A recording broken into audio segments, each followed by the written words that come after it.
Hello and welcome. My name is Serena and I am so happy to have you here on my channel today. Today we are going to be recreating a look that I saw in a 1962 Sears fall catalog. It is a wool dress, and piggybacking off of the autumn dress that I made last video with the simplicity pattern that I'm going to pop up on the screen here. I'm going to use that pattern again, but I'm going to subtract the bodice and only work with the skirt, adding a waistband so I can complete this look.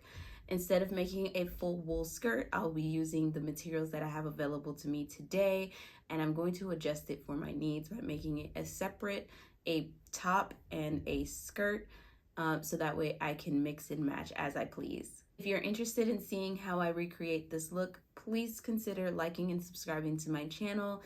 The vintage price was $14, a little over $14, and so an adjusted price for today, inflation, it would be about $150 to purchase this dress new if Sears were even around to begin with.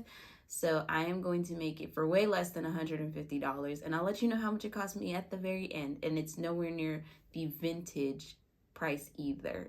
So now let's get into the fabric that I use for this look. For today's fabric, I'm going to be using a brushed cotton flannel, and it is plaid. I am going to use the plaid to my advantage and help it line up all of the pieces. The original 1962 dress features a box pleated skirt on the dress, so that's why I'm using this simplicity pattern to achieve that look. In my live stream, I had someone ask me if I like to work with plaid, and I absolutely do. You usually do have to purchase more material to make sure that everything lines up. I used 4 yards for the skirt in a 44-inch wide material. So all the steps for making this skirt are exactly the same as the steps that I took to make the dress last week. I'm starting with a stay stitch for the center front placket. I'm actually going to leave that in here for the skirt because I do appreciate how it does not need a zipper, and I feel like it will save me on supplies in the sewing room while also making it quick and easy to put on. So I make my bias tape to cover up that slash, and then I move on to French seaming all of the side seams. Flannel does tend to fray a lot. You can pink these seams, but of course I wanted to make sure it's as seamless as possible. I do intend on wearing this for a very long time, and as it is a casual skirt, it'll probably get a little bit more washes as well.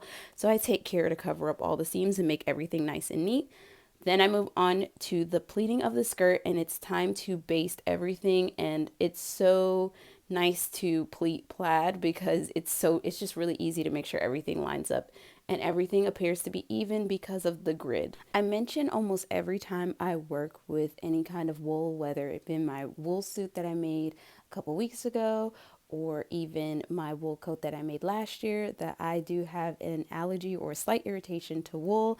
So I do find that if you can find a nice heavy flannel, you can use that as a substitute to wool, and you can make pretty skirts, dresses, and even suits. And if you have to use a not so heavy flannel for a suit, then you can always stabilize it with an interfacing or a hair canvas and really make it work for you, or even a cotton canvas material to help stabilize everything. So do consider flannel, although in some cases finding a nice heavyweight flannel for a project like this could be equally as challenging as finding wool. A good amount of the flannels that I find in store were intended for shirts. So now I am attaching the waistband, and I just used the waistband off of a pant pattern that was very similar to the waist of the dress that I used, and you can easily draft one of these on your own.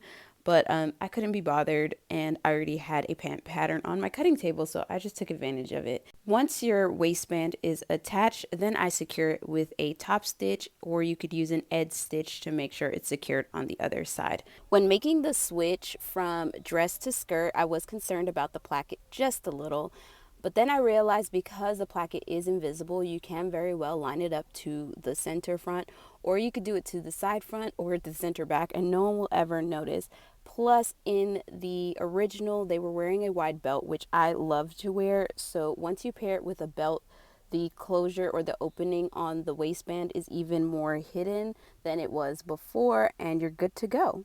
When I made the dress last time, I did mention that the skirt was cut a little too short, so I added 3 inches so I could have a nice wide hem. Then I press and pin and prepare to sew it down by hand. If you have made it this far to the video, the skirt is almost done, so please consider liking this video if you haven't already and subscribing to my channel. We would love to have you stick around.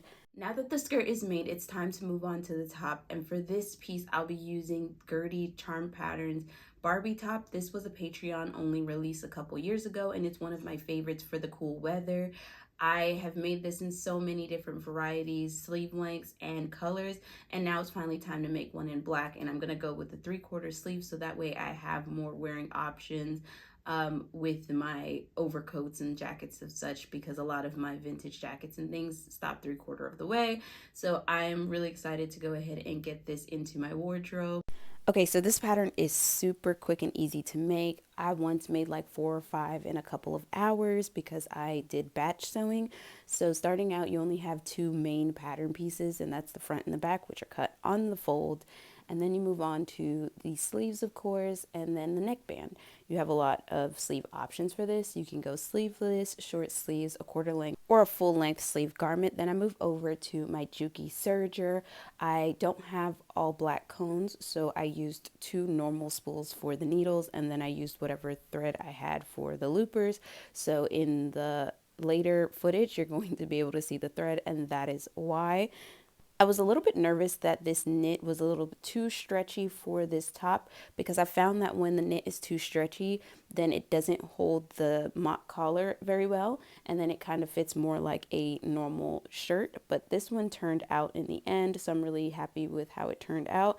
And now it's time to put the hem on it, and I'm using the Kenmore. And so if you find that your vintage Kenmore isn't doing well with knits, then you might need to put a Q-foot on it like I have here today. The Q-foot is a clear plastic foot that I'm assuming reduces the pressure and makes it to where it can stitch properly without skipping a stitch, which is usually the issue that you might come into with a vintage sewing machine. If you don't have it sewing on the proper setting, of course you're going to need a ballpoint needle as well. And then I am sewing with a zigzag stitch. You can also use a stretch stitch, which appears to be straight if you need it. Zigzag worked fine, so that is what I used. And now it is time for me to do the reveal and let you know how much it cost. So for my materials, it cost me $52.50 to make this outfit, and then I had just enough left over to make my son a matching little John romper. It would have been cheaper if I would have went with a brown knit for the top, which I already had in my stash, but I really wanted to pair it with black. If I didn't get the black knit, it would have been a little over $32. So this is my version of the Sears 1962 wool dress in a cotton flannel and rib knit. If you would like to support this channel any further than liking and subscribing, you can become a Patreon or leave me a virtual tip over on Ko-Fi. We would love to have you as a bobbin. See you in the next one. Bye.